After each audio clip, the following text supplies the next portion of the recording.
বেহুলা, বেহুলা, ওঠো বেহুলা, দেখো আমি এসেছি। বেহুলা,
আপনি? হ্যাঁ বেহুলা, আমি।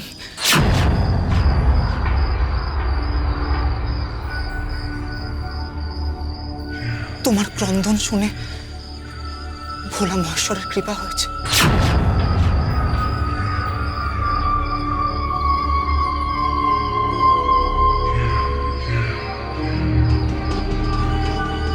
তাই তিনি দয়াবশত আমার প্রাণ ফিরিয়ে দিয়েছে বেহুলা। আমি এসে গেছি বেহুলা, আমি এসে গেছি।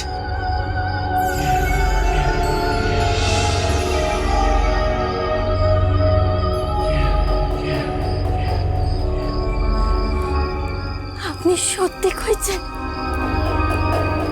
সত্যি আমার কাছে ফিরে এসেছে? ভোলানাথের এত কি?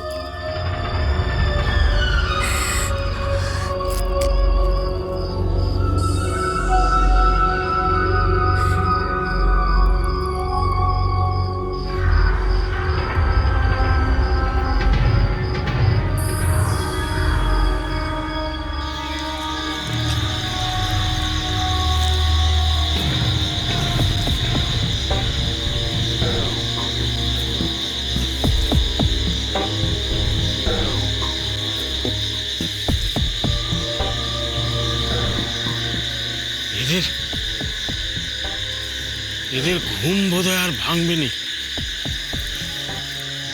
দেখি দেখি ভেতরে মা আছে কিনা।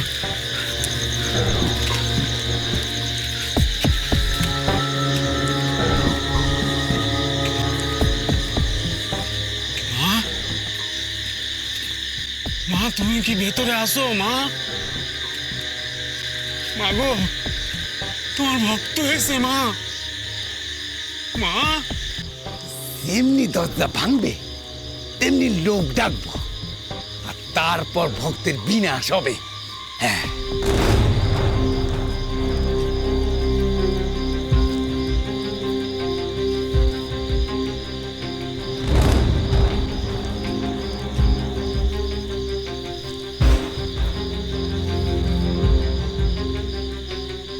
মা, তোমার সারা পেলুম না, তার অর্থ তুমি এই কুটিরে নেই। মাগো, তোমার হারালুম আমি।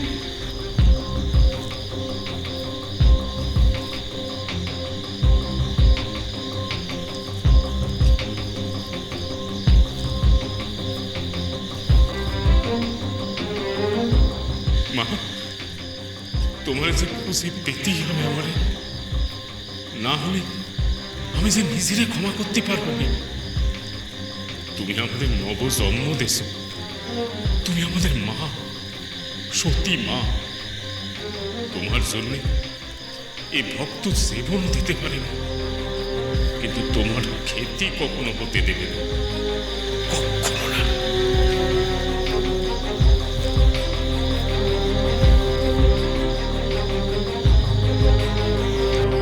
আমার যে নিজের ভাগ্যকে বিশ্বাস হচ্ছে, এমন চমৎকার হলো কেমন করে?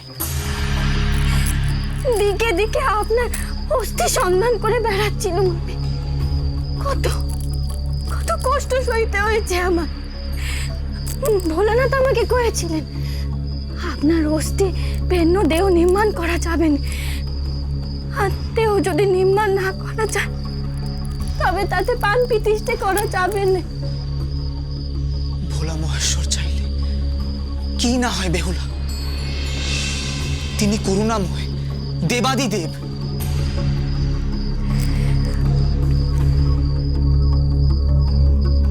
ঠিক বলেছেন, আপনি ঠিক বলেছেন। জানি না আমি তেনার আরাধনা কেমন করে করব, জানি না।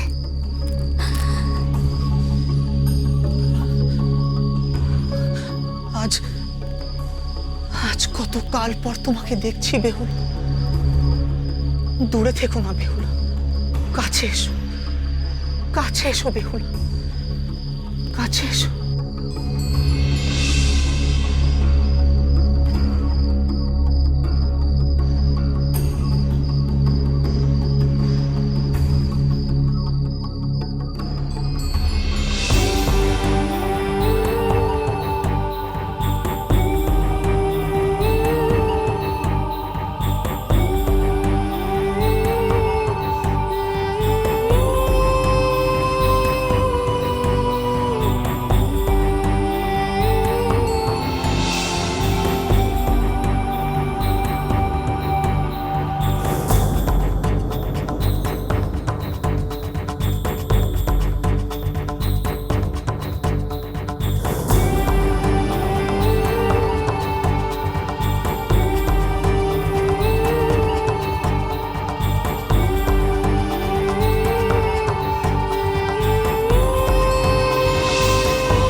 এইবার তুই আমার নিকটে আসতে বাধ্য হবি, মূর্খ নারী, বাধ্য হবি। তোর সতীত্বের বিনাশ করবে এখনই।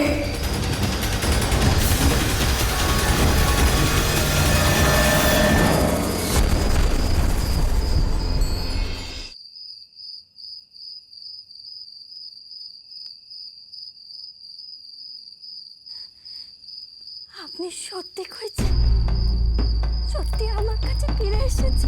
মা, মা গো, মায়ের গলা শুনতে পেলাম না।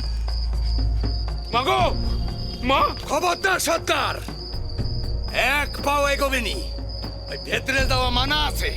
ওই পথ সার কইছি। আমি আমি নিজে কানে মায়ের গলা শুনেছি। তোরা তোর মায়ের আটকে রাখাস পদ্মা করিস, হ্যাঁ? এত দূরে কেন বেহুলা? আমি আর কত প্রতীক্ষা করব? কাছে এসো। দেখি ওটিরে পুরুষ কণ্ঠস্বর শুনলাম নে। ঘরের ভেতরে তো সতী বেহুলা আছে, পুরুষ কণ্ঠস্বর এলো কি করে? ওই ওই যা তা কথা কুকতা করতেছিস, হ্যাঁ? তোরা তোর মায়ের নামে কুৎসা করবি।